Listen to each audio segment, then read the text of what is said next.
Well, I guess I can still drive here. Yes. And the other cars were doing it.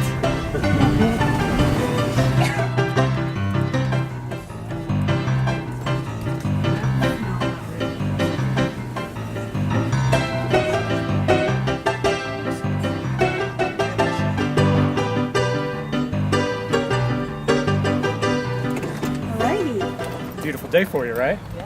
Yeah, perfect day. Well, the Cemetery Walk is brought to you by the Waukegan Park District, the Waukegan Historical Society, the City of Waukegan, and also Mark Harms of Edward Jones, financial advisor. His office is down on Genesee Street. Now, Mark did want to say that he's very excited for the stories that we have dug up for you today. No?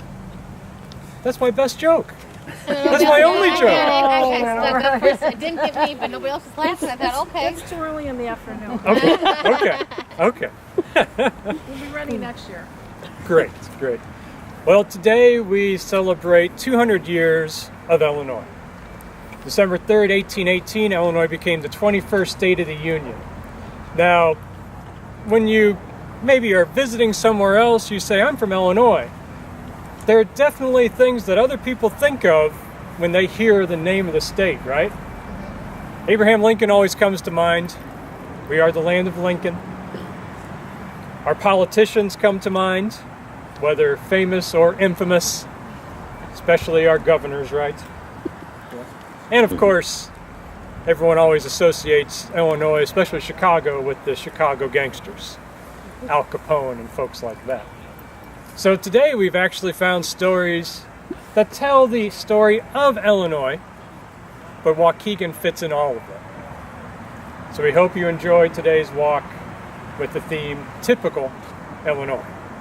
We'll have a little fun at our state's expense today. Now on your walk, please be careful. There is uneven ground, but enjoy. Your docent Thank you. is Vicky. Good morning, afternoon. Good afternoon. Please watch your step. There's been pathway here. The original cemetery was down the hill. They moved it up here when they brought the railroad in. They had everybody move the graves back up here. People used to spend time out here, come out for the weekend. They would bring a picnic lunch and picnic out here. It's a beautiful day, huh? Oh. Last year we were burning up out here, so this cool weather.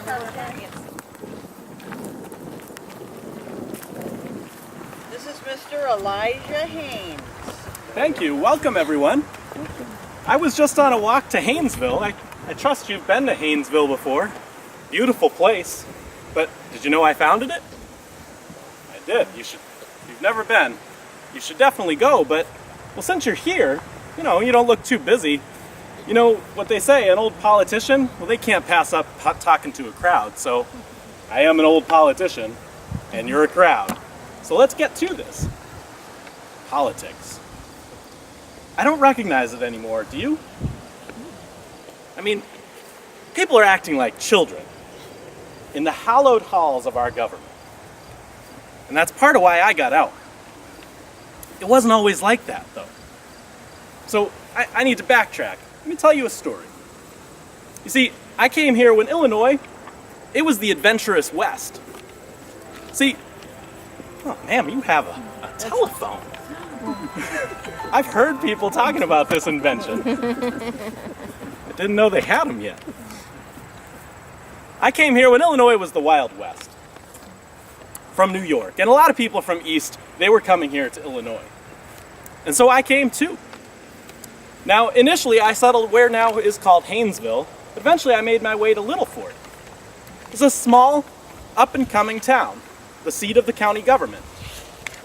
And I saw Little Fort grow.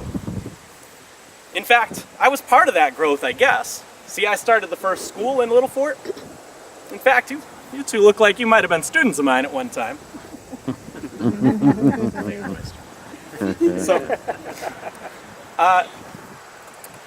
And I started a law practice here. Now, if you can imagine this, a town without lawyers.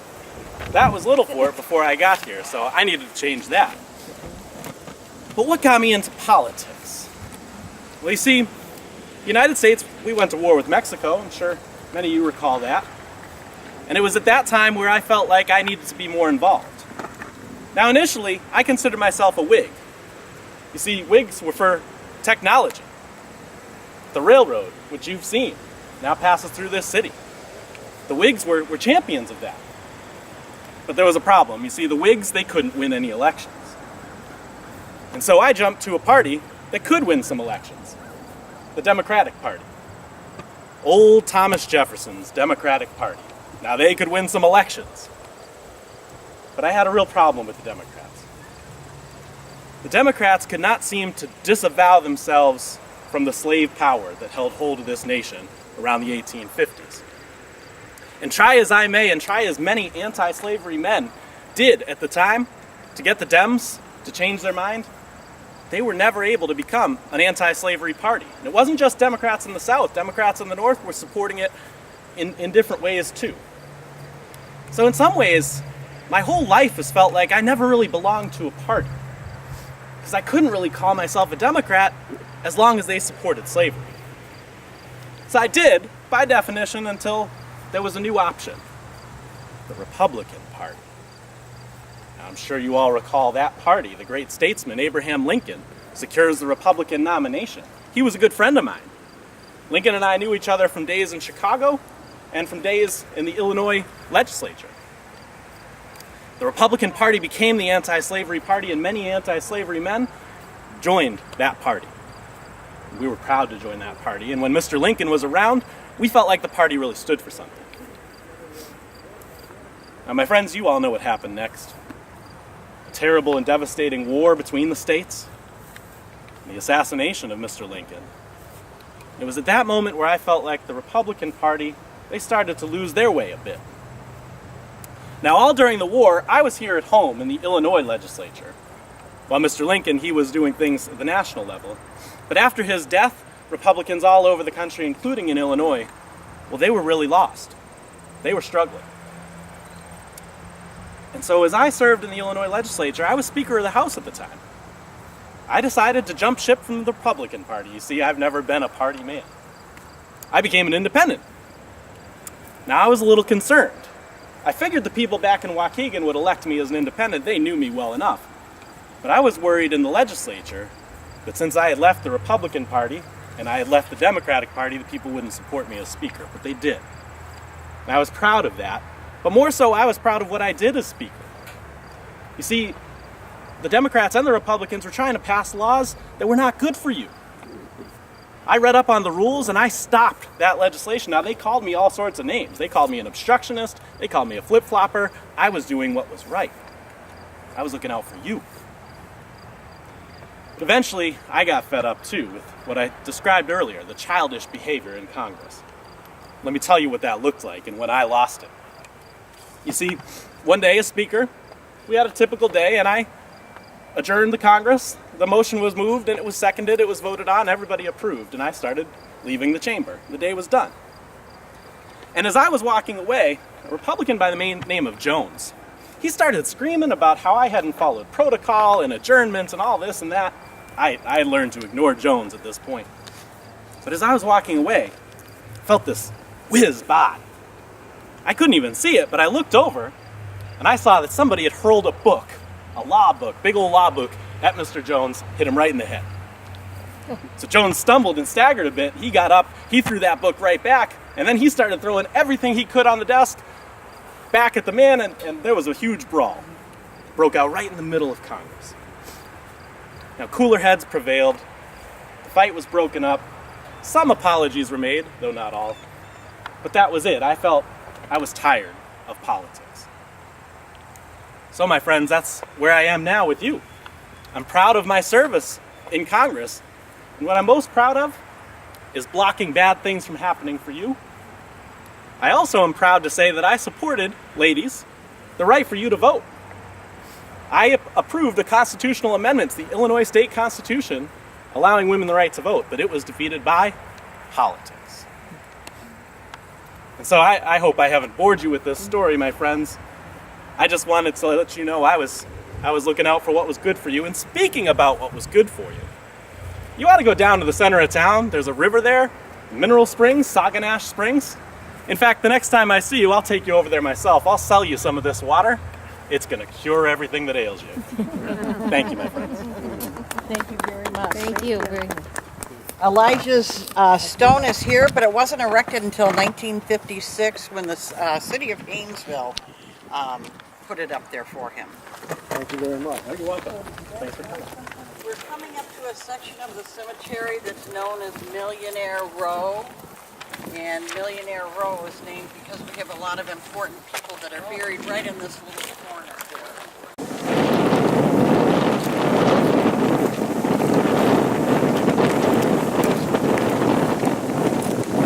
I'm gonna lose my hat. Hi, Dan. Hi. How you doing? Yeah.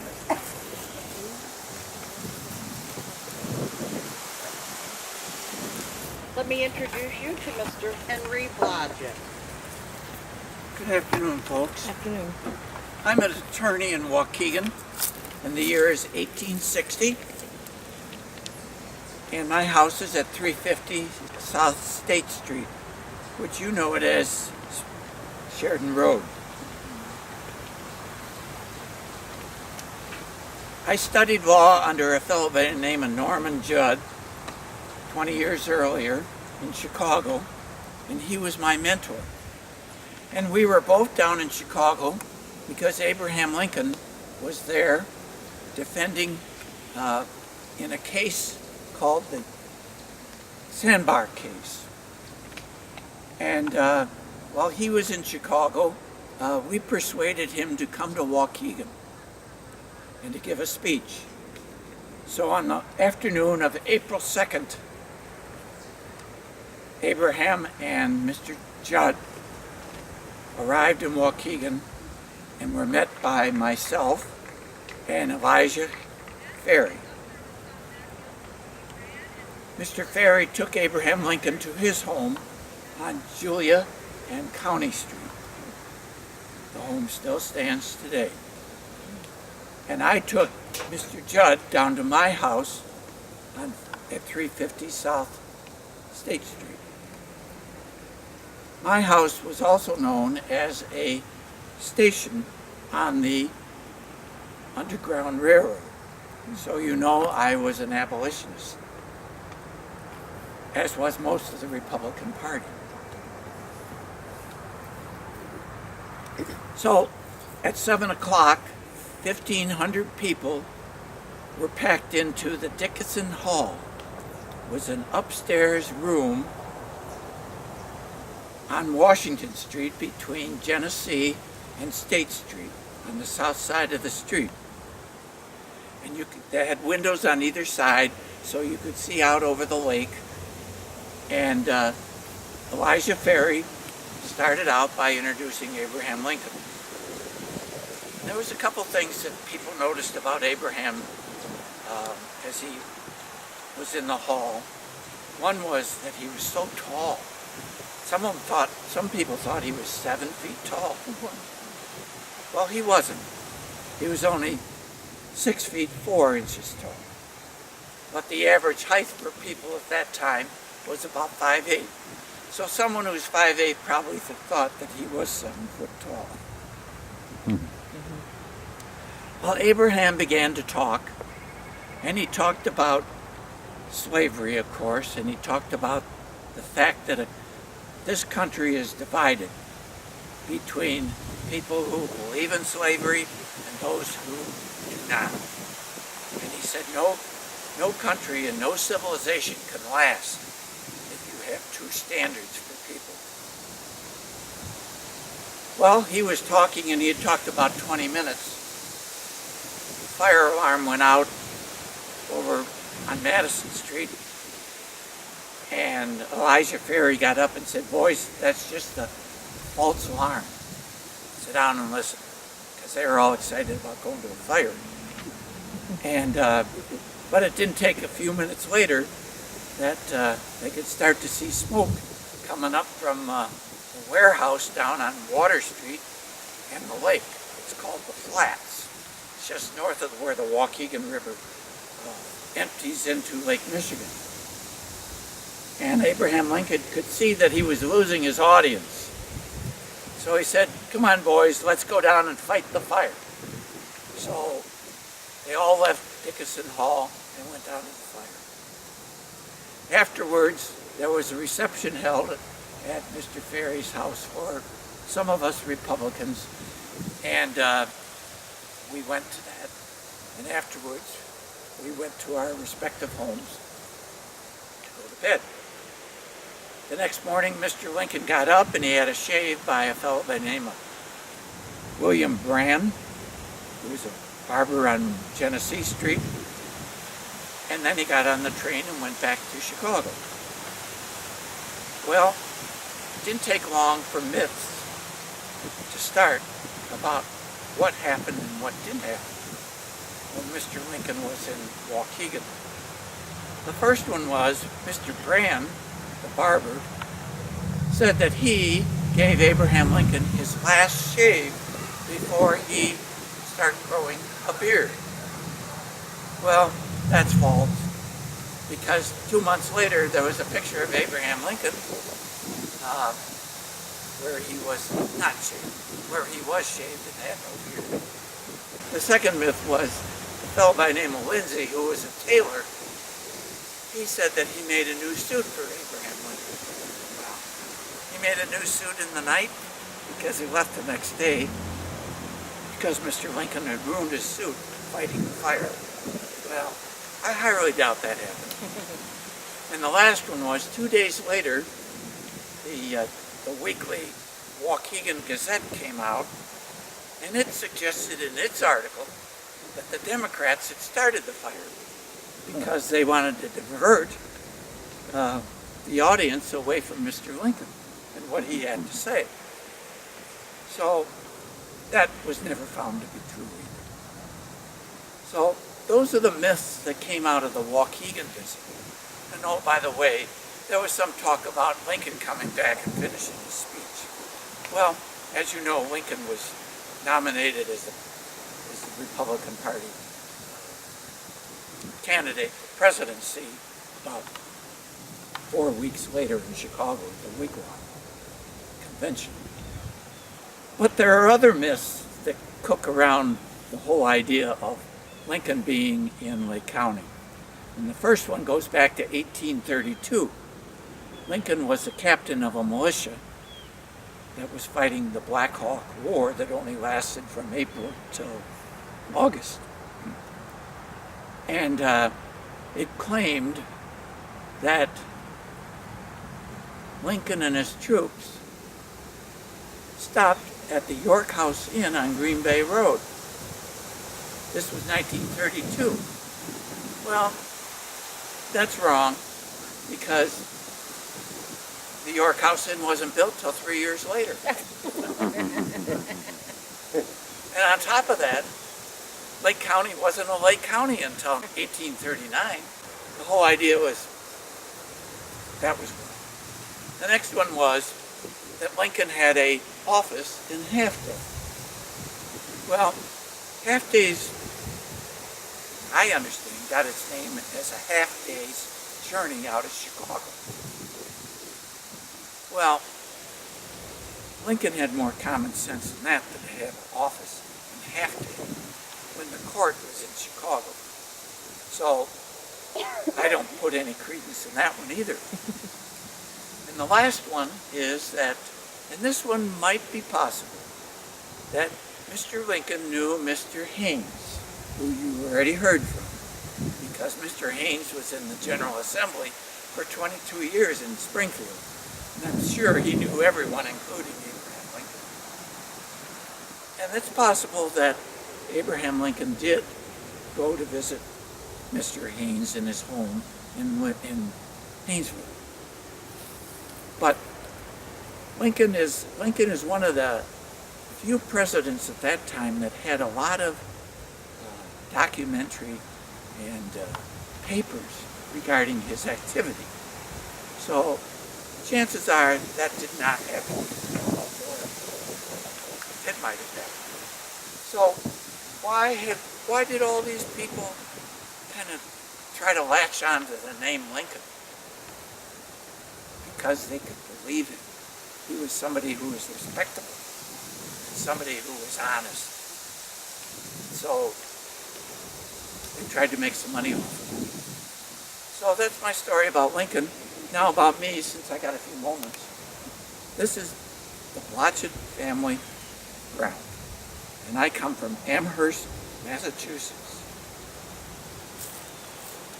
And we had 4 children, and 2 of them are buried here, and my wife and I are buried here also.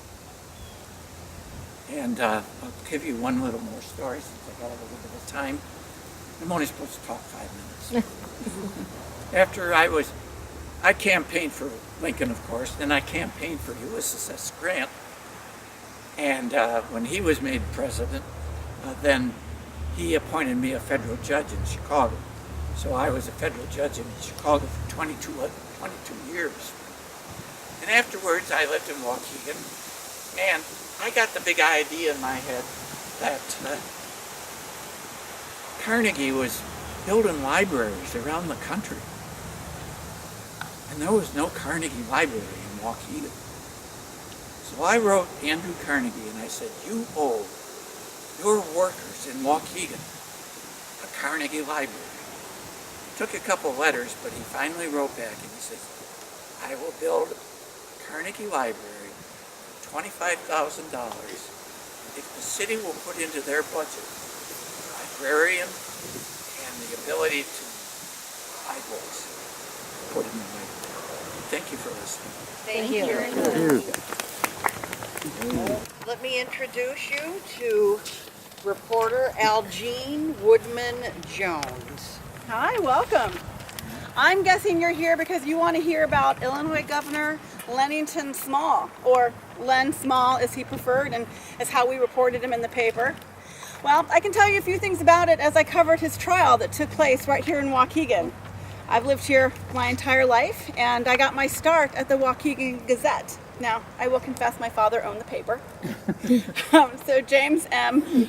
Woodman, but you may know him more as a columnist, poet, local historian. He has a column in our new News Sun paper, which you might have seen.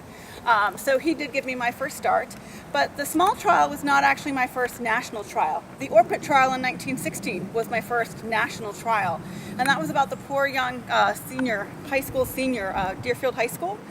She was murdered in Helms Woods. Her boyfriend was arrested up in Madison, William Orpit, for her murder. That trial was long and gruesome, young love, young breakup, cyanide poisoning, but they interviewed over 1,000 men for that jury. So when the Small trial was moved from Kankakee to Waukegan, we were prepared to cover it. We were ready. So I did bring with me some of my notes so we can go over the details of the trial. I can say that we had 250 men interview for the jury. That's what we reported. In the end, it was more like 444 men. Why so many, you ask? Well, Governor Small had been in his role as governor for about 6 months or so. He was treasurer for 2 terms prior to that, so a lot of folks already had pretty solid opinions about him, which made jury selection very difficult. We also had a lot of agricultural farmers in the area that couldn't take time away from their work to sit on the jury, as we anticipated this would be a lengthy trial, which it was. And then we had those folks who were illiterate. So it took time to get those 12 men in place. So let me look at my notes and I can give you the rundown. All right, well, as you know, he became known as the pardoning governor, but that's a story for a different day. It was August 9th at 5:05 p.m. that he was arrested by Sheriff Mester at the governor's mansion in Springfield. Now, this was the first time, and quite frankly, likely not the last, the way things are going, that an Illinois governor was arrested. So this was very big news. All right. He was charged with 9 counts of money laundering, conspiracy, and corruption, all summed up under the charge of conspiracy to embezzle state funds. Now, this was not for anything he did as governor. This was for his role as treasurer. Keep in mind, he was only in office 6 months when he was arrested for this. So again, this was for his actions as treasurer. Trial was to start on October 24th, and it was delayed, probably half a dozen times we kept putting, we got the front page, delayed. So it started in earnest with the jury selection on December 5th. So while in Waukegan, Governor Small and his legal team set up headquarters at the Salvation Army Hotel, which was right across from the courthouse, so it made it easy. They walked to and from. The trial boils down to this. As treasurer, he was required to put funds into a bank within 5 days of securing them. The bank that he chose had to be secure, as he was personally financially responsible for those funds. So if any of the monies was lost, he personally had to reimburse them. If the bank went belly up, he had to reimburse those funds. So selection of the bank was critical for a new governor at the time. So he worked with his legal team, and they settled on the Great Park Bank, which was a private bank. So a lot of the trial was centered around whether or not this private bank was legitimate or not. So they spent so much time focusing on this. And the reason was that the bank was issuing loans at 8%, but the state was only getting 2% back in interest. So they were wondering where that extra money was going, and I think we called it the $1 million discrepancy. So let's see. They brought forward 112 of their 140 witnesses, and they had over 8,000 documents. They brought forward every canceled check, every bank account, every certificate of deposit, you name it, they threw it on the table. Well, the defense only brought 4 documents.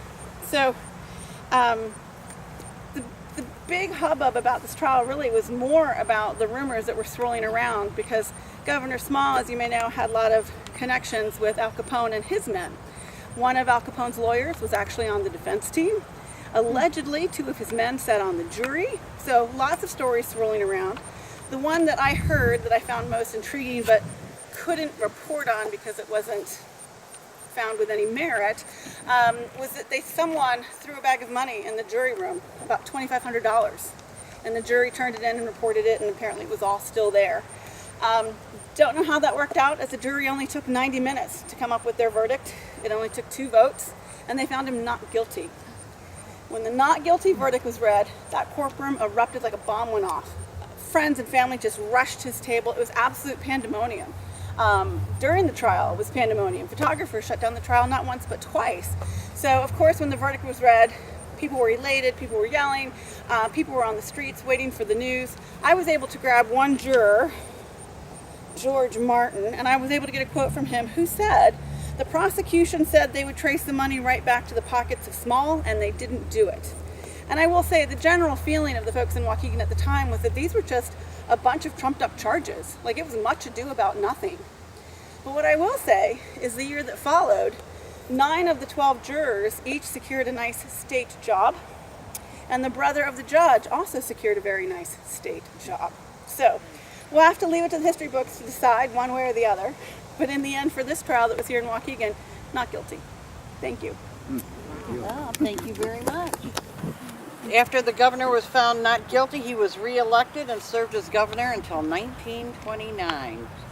What a surprise for Illinois and their governors, right? They just keep following suit, don't they? Tradition. Okay, if you want to follow me, and we'll Fellas that she can't get. Georgia named her, Georgia claimed her. Sweet Georgia Brown. I'm from Georgia. I would like to introduce you to Mr. Eugene Lewis. Mrs. Lewis and my daughter are still buried in Georgia. But you didn't come here to hear about me. Who came for a shave? Haircut? 2 bits?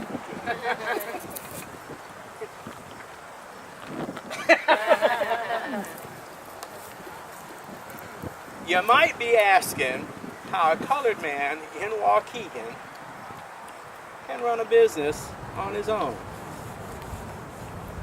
7 years ago, the Great War ended. 5 years ago, Prohibition started. 10 years ago, they put out that movie, Birth of a Nation. So now the Ku Klux Klan is running all over Georgia. And Mr. Lewis had to run away from Georgia. And Waukegan was a nice place. The reason that I'm able to run my own business and walk around Waukegan pretty safely is because of a man whose name I'm going to mention once, and you must not mention it again. He's a shy man. He doesn't like publicity. I will tell you his story, and you'll see just how unique it was that he never got arrested in New York. Mr. Capone calls him Papa Johnny. His name is Johnny Torrio. He's from Italy. His daddy worked in the vineyards, saved up enough money for his family to come here to the United States. Then he died before they got on the boat. So Johnny and his mama came to New York, where Johnny spent roughly 13 months of his life in school. Johnny was an entrepreneur. Johnny was a businessman. Johnny shook down folks when he could and got into a really lucrative business of managing fancy ladies downtown. Fancy ladies. Johnny got in with Mr. Kelly, Machine Gun Kelly. And Machine Gun Kelly was concerned that Johnny's dealings with management of fancy ladies was getting too public. So Mr. Kelly contacted a friend of his here in Chicago, Mr. Colosimo, and asked if Mr. Torrio could come to Chicago. Well, this was no problem. The social milieu at that time set up some parameters within which the ne'er-do-wells successfully operated. Mr. Kelly was Irish Catholic. Mr. Colosimo was Italian Catholic. Mr. Colosimo ran the gang basically in the middle of Chicago. Another Italian Catholic, Mr. O'Banion, ran the gang on the north side, which left the colored folks on the south side free for the pickings. Well, the Italians had dealt with colored folks in Italy all their lives. So when Mr. Torrio looked at the south side of Chicago and said, "Looky here, all these fancy women with no one to manage them," he made, no pun intended, a killing when he got here to Chicago. So much so that Mr. O'Banion on the north side and Mr. Weiss, or Weiss, depending on what side of Brooklyn you're from, who ran the Jewish gangs in the middle of town, started getting concerned. I told you Prohibition had started 5 years before this, and running bootleg whiskey was quite lucrative. So Mr. O'Banion and Mr. Weiss got together and decided to sell Mr. Torrio one of the refreshment vending establishments on the near south side. Poor Mr. Torrio. When he got there, it was a trap. And he left with 9 bullets in it. But he lived. He brought Mr. Capone from New York. And just like Mr. Torrio had looked up to Mr. Kelly, Mr. Capone looked up to Mr. Torrio. Mr. Capone would do anything that Mr. Torrio said to do. Mr. Torrio was married to Mr. Colosimo's niece, which was kind of weird because Mr. Colosimo was married to Mr. Torrio's aunt. Well, you got to keep it all in the family, you know. And when Mr. Torrio found out who was behind his attempted murder, he told Mr. Capone, get rid of Mr. O'Banion. So that leaves the north side free. Getting rid of Mr. Colosimo. His uncle, his wife's daddy. That left the south side free. All he had to deal with was Mr. Weiss, okay? In rides the cavalry, so to speak. The state of Illinois looked around and said, you know, this is a bloody war about to happen. They arrested Mr. Papa Johnny. They could have charged him up to 5 years. They got him on liquor charges. They fined him $100,000 in 1925. he paid the fine out of his pocket change. So the judge, and I'm not suggesting that any of that money went to the judge decided to give him a shorter sentence of 9 months to be served in DuPage County. Well, now remember, Johnny, Mr. Torrio, has these 9 wounds in him. And he pointed out that the medical facilities in Waukegan were much better. So Mr. Torrio is now a guest in Lake County courthouse, the jail down there. When Mr. Torrio got here, they had to change all the windows, put in bulletproof glass. It was okay, he paid for it. Chandeliers in his cell. No one knows where the key is because it's never locked. That's how he comes down to my place. It's a shave and a haircut twice a week. French upholstery on his furniture. Goose down mattress on his bed. And don't for a minute think that Mr. Torrio's eating the same stuff that the rest of the prisoners are eating. Oh no. He goes to the sheriff's house for dinner every day. And they do not want for conversation because Mr. Capone joins them frequently. And again, remember, as long as colored folks mind their place, they come to my establishment for their haircuts and their shoe shines, and because everybody's watching the white folks' establishments, So Mr. Capone has killed Mr. Colosimo. Mr. Capone has killed Mr. O'Banion. Mr. Torrio has been sent to Lake County to serve his sentence, but let's be realistic. They sent him to Lake County so that Chicago wouldn't ignite like a flaming ember. The gang war that would have happened had Mr. Torrio stayed there would have been global. He was supposed to serve 9 months in jail. He gets out early for good behavior. Takes his $30 million and heads back to Italy.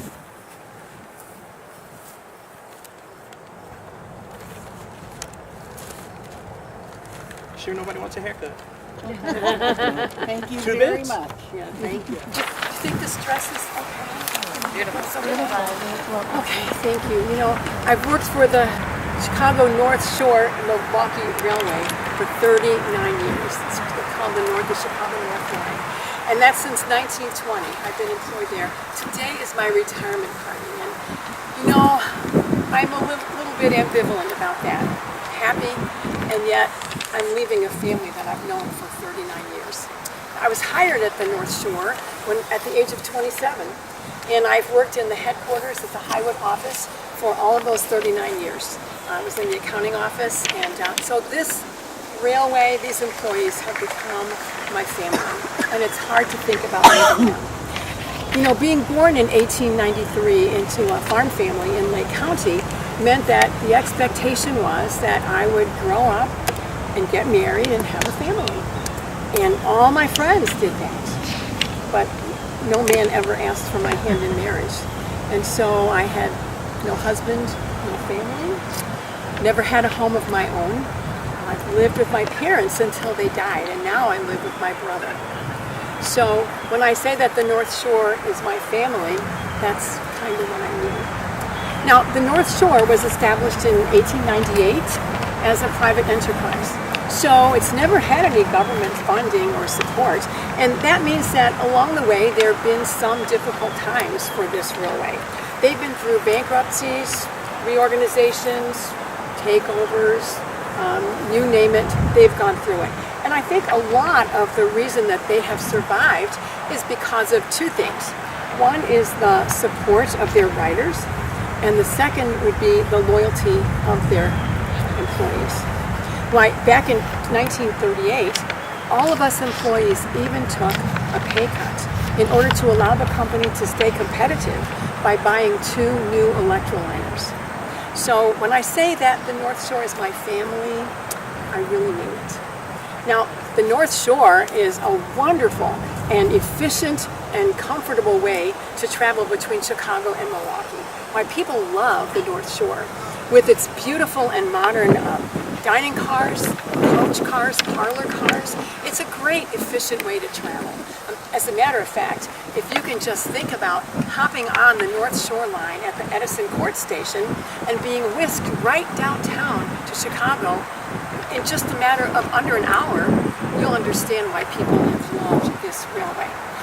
And you didn't just get to downtown, right to Marshall Field and Company in downtown.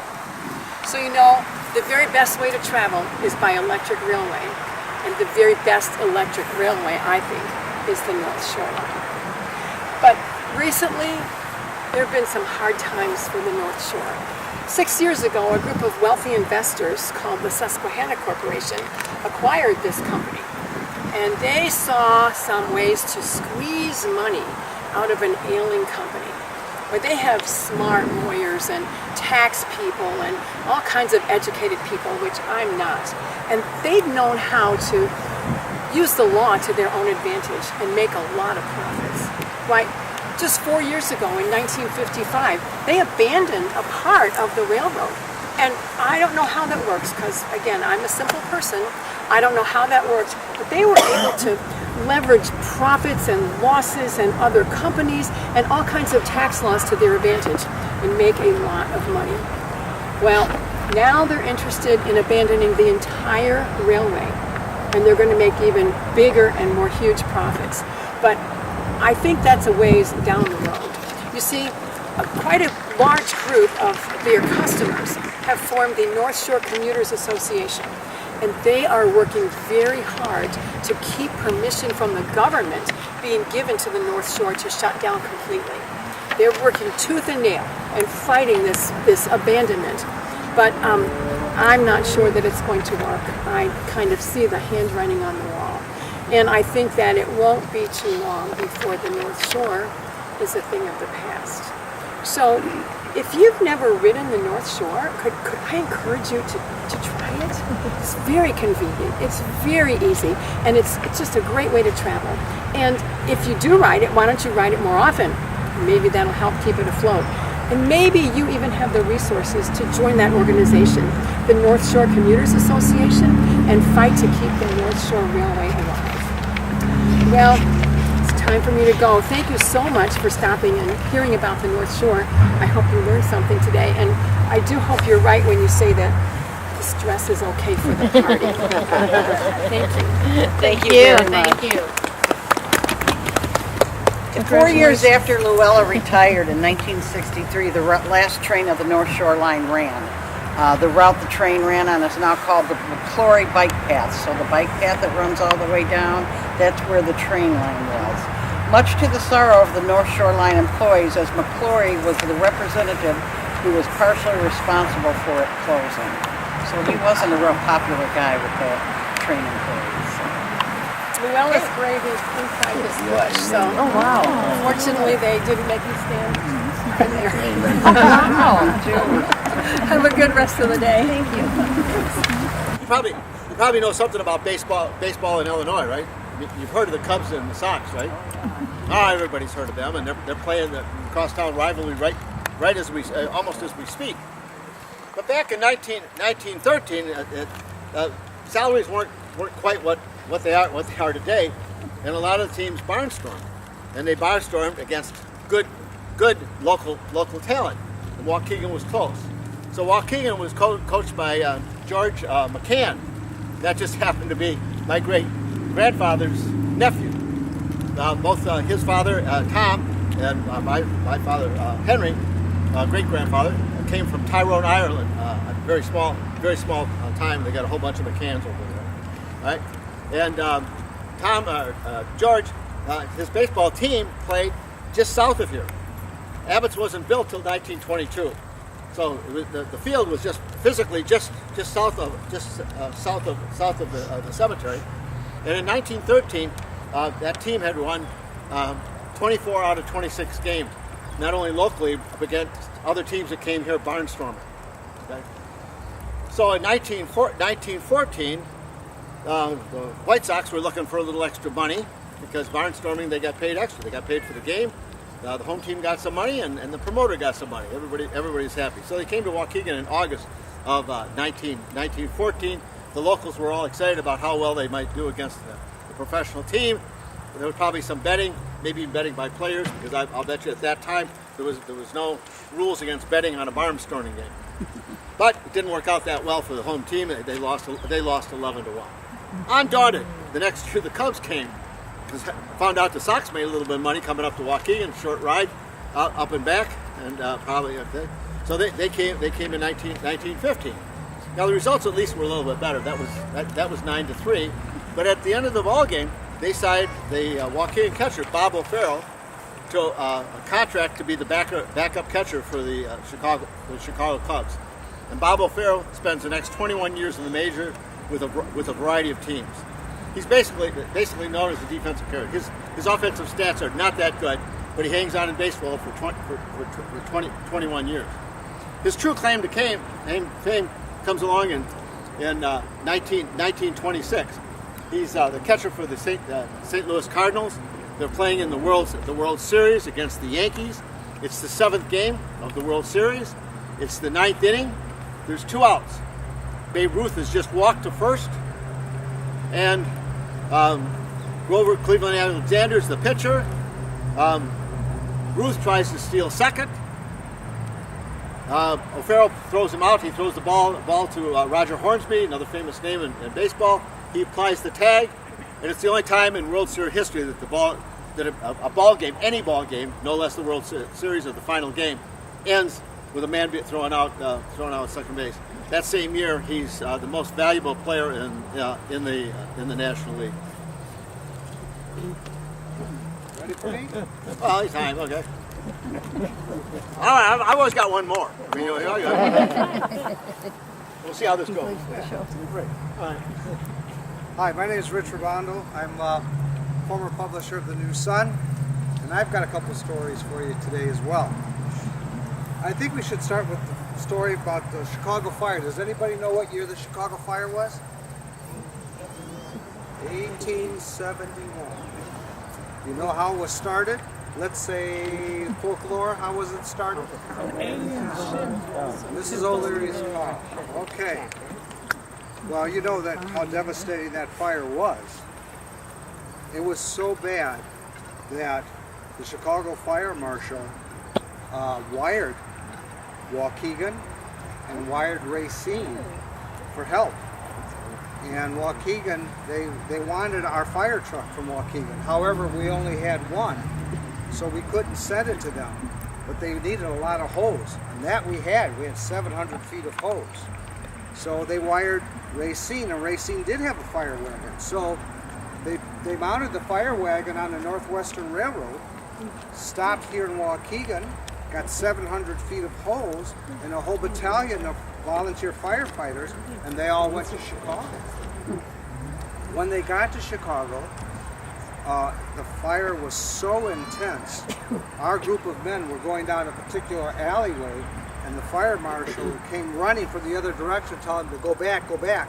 And as they turned around to go back, the entire alleyway became in flames over their head, and the building started to crumble. Luckily for us, none of our men were injured, but they were split up. So as they were split up, they followed the fire marshal in Chicago.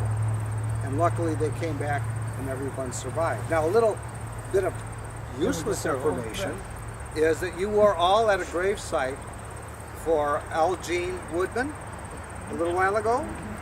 Her father escaped the Chicago fire. Him and his mother, they were living on the Clyburn farm, where Clyburn Avenue is. They managed to come to Waukegan, and he also was buried back there. So that's my story. All right, I got another one. Relax. You've been working hard. Who wants to hear about the county seat? Does everybody know the story about the county seat? Oh, I got a good story about the county seat. All right, I got to sit down for this one. Okay, the county seat was established in 1837. And our legislature had decided that by what they assumed, that Burlington, which is now Libertyville, had the highest population. So they named Burlington the county seat.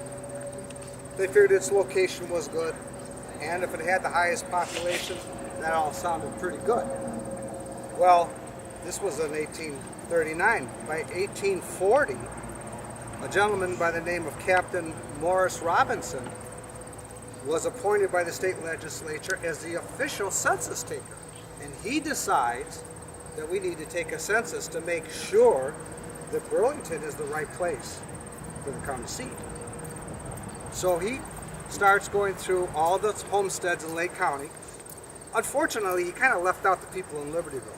But he also brought a petition with him.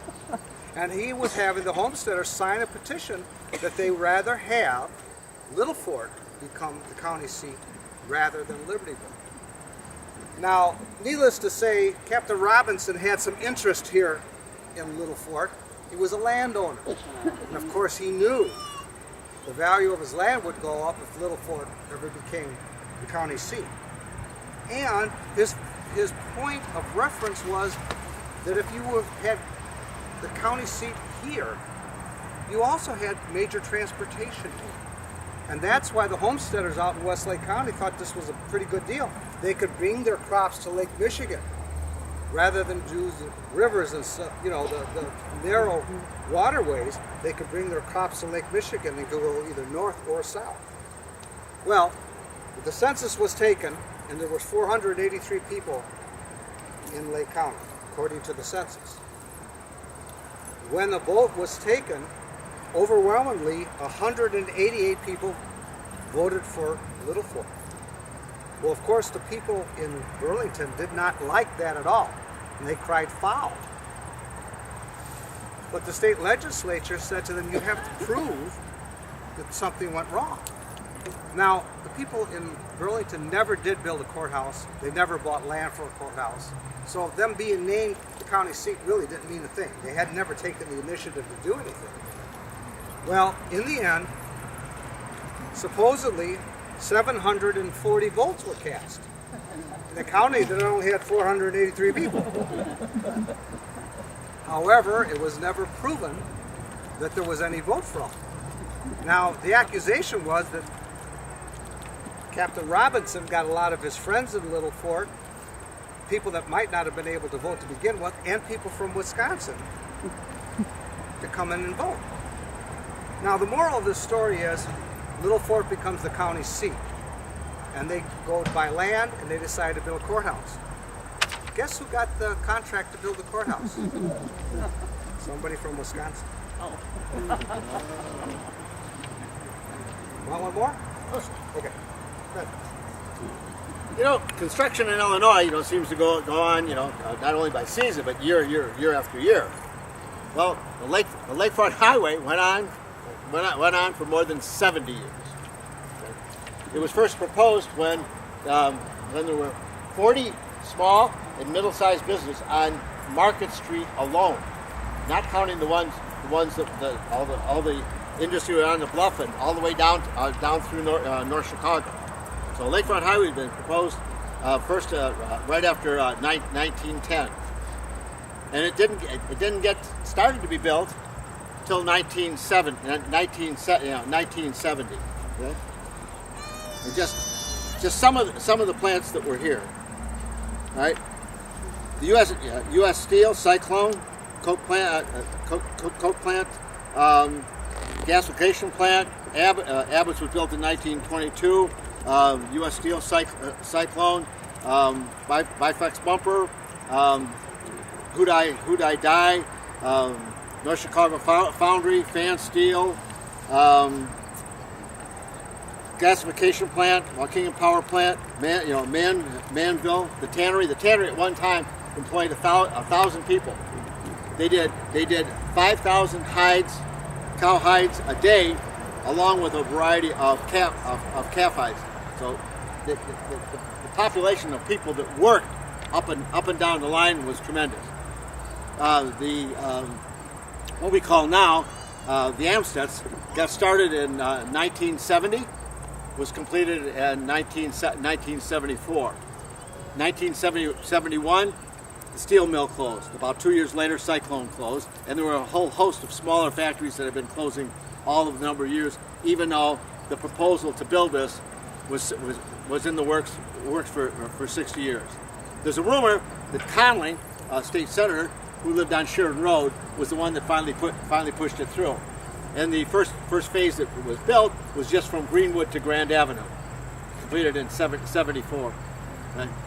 It wasn't until 16 years later, where almost all the big business, except the ones that still remain down here and down the line, it was finally completed in 1990. The total length is 2.8 miles. I came down today from the north side of Waukegan, zipped right along on a highway that cost $60 million to build. At a time it was built, there was little need for it. It's now an access to some of the other places down the line, or when I go out to 41 or to the tollway, I zip it down and zip out. That's your $60 million in taxes.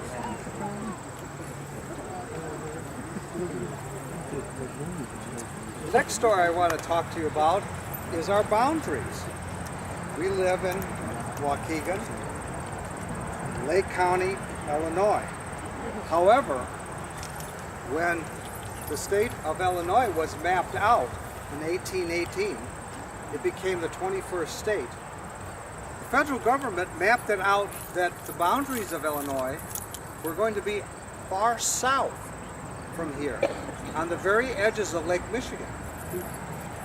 And thank heavens they rethought that, because if we had the boundaries that far south, you would be rooting for the Packers right now. Well, other than that, there was plenty of reason to change the boundaries, and Lake Michigan provided transportation for this area to send crops to the north or south. Another factor that people don't know about is that if we had moved our boundaries had been that far south from here, Illinois would have become a slave state. As it was a non-slave state by the boundaries, which allowed us, in the state of Illinois at that particular time, they did most of their trade north, not south. Okay, that's taking care of my stories. Anybody got any questions that I might be able to answer? Did you enjoy your day today? Yes. Good. Thank you.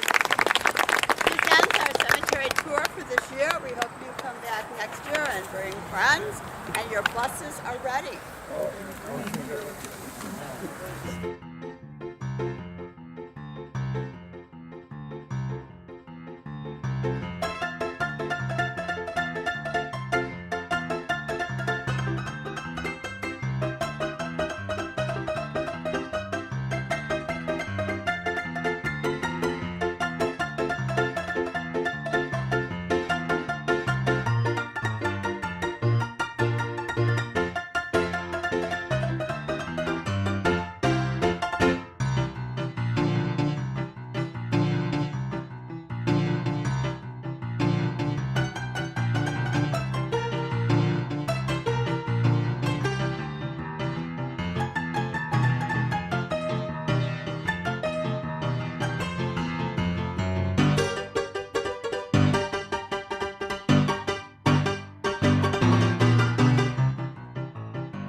And Mark Harms, financial advisor for Edward Jones. Mark did say that he was very excited to hear and see what stories we dug up for you today. Hey, finally got a laugh. You are going to be a great group today. It wasn't much of a laugh, but you weren't any before.